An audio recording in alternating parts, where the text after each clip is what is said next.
வணக்கம். நான் உங்க ஜெயா. இன்னைக்கு நம்ம இந்த வீடியோவில் வில்லியம் ஷேக்ஸ்பியர் எழுதின sonnet 86 was it the proud full sail of his great verse, இந்த சானட்டோட சம்மரியை பார்க்கலாம் வாங்க.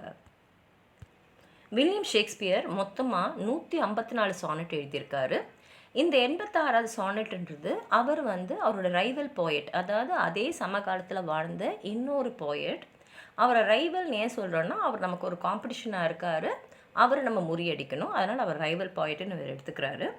இப்போ இன்னொரு ரீசன் அவர் ஏன் ரைவல் பாயிண்ட்னு சொல்கிறாருன்னா, இவ்வளோ நாள் இவருக்கு பிடிச்சவருடைய கவனம் ஃபுல்லாக இவர் மேலேயே இருந்தது.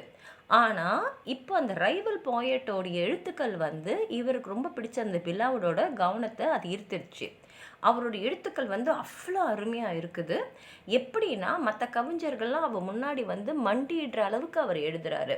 நிறைய கமெண்டேட்டர்ஸ் என்ன நினைக்கிறாங்கன்னா, இந்த ரைவல் அநேகமாக ஜார்ஜ் சாப்மன், இவர் தான் இல்லியடை டிரான்ஸ்லேட் பண்ணார் இங்கிலீஷ்க்கு. அது அவராக தான் இருக்கும், ஏன்னா அவருடைய எழுத்துக்கள் அந்த அளவில் இருக்கும். ஒருவேளை ஷேக்ஸ்பியர் அவர் தான் சொல்கிறாரான்னு சொல்லிட்டு நிறைய கமெண்டேட்டர் சொல்லியிருக்காங்க. அந்த சானட்டோட ஆரம்பத்திலே பார்த்தீங்கன்னா, அவர் முதல்ல அந்த ரைவல் பாயிட்டோட திறமையும் அவர் கிடைக்கிற அங்கீகாரத்தையும் இவர் கேட்குறாரு. எப்படி அவருக்கு இவ்வளோ அருமையான எழுத்துக்கள்லாம் அவருடைய எழுத்துக்களில் வருது, எண்ணங்களும் அவருடைய எழுத்துக்களும் அருமையாக இருக்கே. அவருடைய எழுத்துக்களை படிக்கும் போது என்னுடைய எண்ணங்கள்லாம் அப்படியே குழி தோண்டி புதைக்கப்படுது, என்னால் யோசிக்க கூட முடியலை. அவர் என்ன சொல்கிறாருன்னா, அவருடைய திறமை ஒருவேளை இப்போ எல்லா கவிஞர்களும் ஏதாவது எழுதுகிறாங்கன்னா, அவங்க ஏதாவது ஸ்பிரிட்ஸை வேண்டிட்டு தான் எழுதுவாங்க. இப்போ மில்டனோட பேரடைஸ் லாஸ்ட்டில் நீங்கள் யாரை பார்த்தீங்கன்னாலும் அவங்க ஒரு தேவர்களெல்லாம் வேண்டிட்டு, எழுத்துக்குரிய கடவுளை வேண்டிட்டு தான் அவங்க எழுதுவாங்க. ஒருவேளை அந்த மாதிரி ஒரு தெய்வத்தன்மை அவருக்கு இருக்கிறதுனால தான் அந்த ரைவல் அந்த அளவுக்கு அவர் எழுதுகிறாரா?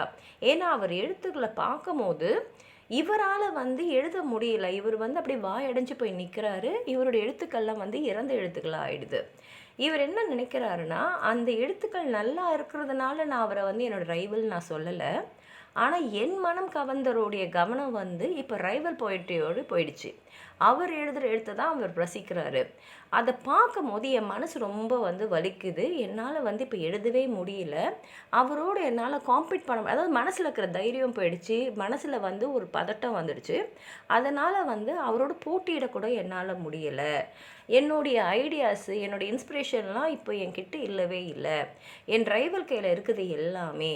அதோடு என் ரைவல் அந்த ரைவல் போயட்கிட்ட என் மனம் கவர்ந்தவர் இப்போ அவரோட கவனம் முழுக்க அவர்கிட்ட போயிட்டதுனால எனக்கு தோல்வி அடைஞ்ச அந்த உணர்வு வந்துடுச்சு அப்படின்னு சொல்லிட்டு கடைசியில் அவர் என்ன சொல்கிறாருன்னா, என்னுடைய ரைவல் போயட்டோடைய அந்த சக்ஸஸை பார்த்து நான் வருத்தப்படலை. ஏன்னா எனக்கு டேலண்ட் இல்லை அப்படின்லாம் கிடையாது. ஆனால் என்னுடைய மனம் கவர்ந்தவர் அவருடைய எழுத்துக்களை ரொம்ப ரசித்து பார்க்கும் போது தான் எனக்கு மனசு தடுமாறுது, கஷ்டப்படுது, எனக்கு எண்ணங்கள் வரமாட்டேங்குது, என்னால் எழுத முடியலை அப்படின்னு சொல்லி முடிக்கிறாரு. இது பார்த்திங்கன்னா அந்த ரைவல் போயட்டோட சீரியல்ஸில் 85வது சானட்டோட கண்டினியூஷனாக வருது. ஆனால் 80வது பாடல் சானட்லேருந்தே இதை பற்றி தான் அவர் எழுதிட்டு வராரு. இங்கே அவர் சொல்கிறாரு, என்னுடைய மனம் ஏன் இப்போ மௌனமாக இருக்குன்னா பயத்தால் இல்லை, எனக்கு என்ன எழுதுறதுனே தெரியல.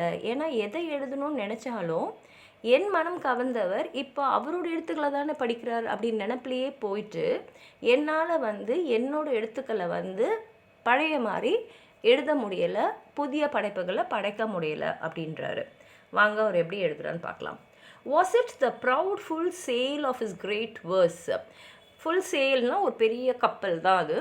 கிரேட் வேர்ஸ்னால் அவரோட ரைவல் எழுதுகிற எழுத்துக்கள். எப்படி ஒரு கடலில் ஒரு கப்பல் போகும்போது அங்கே கடல் தண்ணி அப்படியே ஆரவரிச்சிருக்குமோ அந்த மாதிரி அவர் அவ்வளோ அருமையாக எழுதுகிறாரு. அதாவது அந்த ரைவல் பாயிண்டோட எழுத்துக்களை இவர் ரொம்ப பாராட்டுறாரு.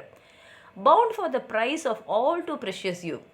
அந்த ரைவல் அவ்வளோ அருமையாக எழுதுறதுனால அதுக்கு பரிசாக யாரை கொடுக்கலான்னா, நான் ரொம்ப ரொம்ப ப்ரெஷியஸாக, அதாவது விலை மதிக்க முடியாத ஒரு விஷயமாக நினைக்கக்கூடிய உன்னையே நான் பரிசாக தரலாம். that did my ripe thoughts in my brain in hers. இந்த எண்ணம் வந்து என் மனசுக்குள்ளே போயிடுச்சு. அதாவது வந்து என்னோட ரைவல் போய்ட் வந்து ரொம்ப அருமையாக எழுதுறாரு அப்படின்ற எண்ணம் வந்து என்னோட மூளைக்குள்ளே போயிட்டு என் மூளையை வந்து புதைச்சிடுச்சு. மேக்கிங் தே டாம் த பூம் வேர் இன் தே க்ரூ. அந்த மாதிரி ஒரு கல்லறையில் வந்து என்னுடைய மூளை வந்து புதைக்கப்பட்டதுனால அது எப்படி வளரும், எப்படி வந்து படைப்புகள் புதிய படைப்புகளை கொடுக்கும். Was it his spirit by spirits taught to write. இப்போ ஸ்பிரிட்ஸுன்றது அந்த எழுத்துக்கான தெய்வம். அந்த தெய்வம் வந்து அவன் கூட இருக்கிறதுனால அவனுடைய படைப்புகள் வந்து அவ்வளோ அருமையாக இருக்குது. Above a mortal page that struck me dead. அவ்வளோ அருமையாக அவன் எழுதுறதுனால தான் அவன் எழுத்துக்கள் என்னோட எழுத்துக்களை கொன்னுடுச்சு. No neither he nor his compeers by night giving him aid my verse astonished. அதுக்கப்புறம் சொல்கிறார், இல்லை என் எழுத்துக்களையே அஸ்டானிஷ் ஆகிடுச்சு, அதாவது என் எழுத்துக்களையே வந்து திகச்சு போய் நின்றுடுச்சின்னா அவனாலேயோ இல்லை அவனை சார்ந்தவங்களாலேயோ இல்லை அவன் எழுத்துக்கு துணை நிற்கிற தெய்வங்களாலோ இல்லை.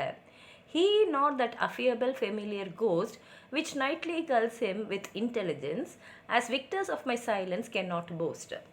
அவனாலேயோ இல்லை அவனுக்கு துணை நிற்கிற அந்த தெய்வங்களுடைய அந்த புத்திசாலித்தனத்தாலேயோ என்னுடைய மௌனத்தை வந்து உண்டாக்கிடுச்சுன்னு அவங்க பெருமையாக சொல்லிக்க முடியாது. அதாவது அவனுடைய எழுத்துக்களை பார்த்துட்டு நான் மௌனமாயிட்டேன்னு யாரும் பெருமையாக சொல்லிக்க முடியாது. I was not sick of any fear from thence. ஏன்னா அவனுடைய எழுத்துக்களை பார்த்து நான் பயப்படலை. But when your countenance filled up his line. எப்போ நான் வந்து தடுமாறினேனோ உங்களுடைய கவனம் அவன் பக்கம் திரும்பும்போது then lacked I matter that enfeebled me. அதாவது அவன் அருமையான படைப்புகளை படைத்தான். அவனுடைய எழுத்துக்களுக்கு வந்து ஈடேனையே இல்லை, தெய்வ துணையோடு தான் அந்த எழுத்துக்கள்லாம் வருதுன்றதை நான் முழு மனசோடு ஒத்துக்கிறேன். ஆனால் அதனால் நான் மௌனமாயிடல, அதனால் என்னால் கவிதை எழுத முடியாமல் போகல. ஆனால் உங்களுடைய கவனம் அந்த பக்கம் போனதுனால தான் என்னால் என்னுடைய கவிதைகளை படைக்க முடியல, அதில் தான் நான் பலவீனமாயிட்டேன் அப்படின்னு அவர் சொல்லி இங்கே முடிச்சிருக்காரு. உங்களுக்கு ஏதாவது சொல்லணும்னு நினச்சிங்கன்னா கீழே இருக்கிற கமெண்ட் பாக்ஸில் எழுதுங்க. இந்த வீடியோவை லைக் பண்ணுங்கள், உங்கள் ஃப்ரெண்ட்ஸோடு ஷேர் பண்ணுங்கள். சப்ஸ்கிரைப் பண்ணாதவங்களாம் ப்ளீஸ் சப்ஸ்கிரைப் பண்ணி சப்போர்ட் பண்ணுங்கள். நன்றி.